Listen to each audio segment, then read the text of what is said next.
let's talk about Chris Kaba.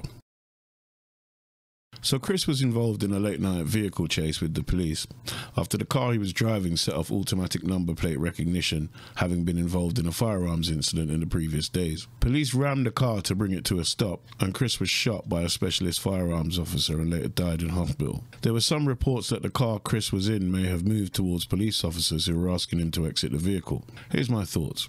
First off, the ANPR said that the car was linked to a firearms incident previously and not the driver. The car wasn't registered to Chris.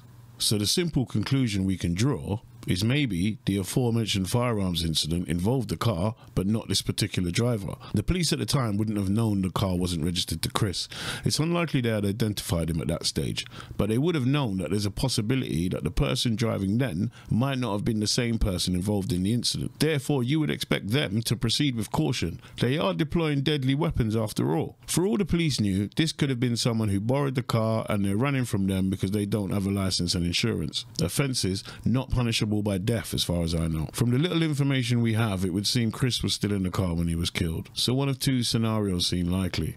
Either the officer saw Chris with a firearm and reacted to protect his own life or that of his colleagues, or Chris tried to continue to flee in the car, causing the officers to fear being ran over and leading one to discharge his weapon, again, to save his own life or that of his colleagues. The IOPC have not been able to find a weapon on the scene, so if the officer did see Chris with a firearm, he was wrong. So let's look at this idea that maybe the officer was responding to the movement of the car. We see this a lot in the US, and if it's starting to be practiced here, we are in big trouble. What I'm talking about is the idea that a car is as deadly a weapon as a firearm. The idea that as long as you feel there might be a chance of being run over, that you're free to execute the driver is absolute madness. The law of self-defense, when applied to the rest of us, requires us to only use the force that is necessary and reasonable at the time. At least that's the part everyone likes to focus on. But before this part, you should try and remove yourself from danger. You can't just lay a man out with an iron bar because you thought he was going to hit you. The force that you use to defend yourself must be reasonable, and the law must take into account whether you could have retreated. So if the officer thought Chris was going to ram him with the car, why not get out of the way first before choosing to discharge his firearm? I mean,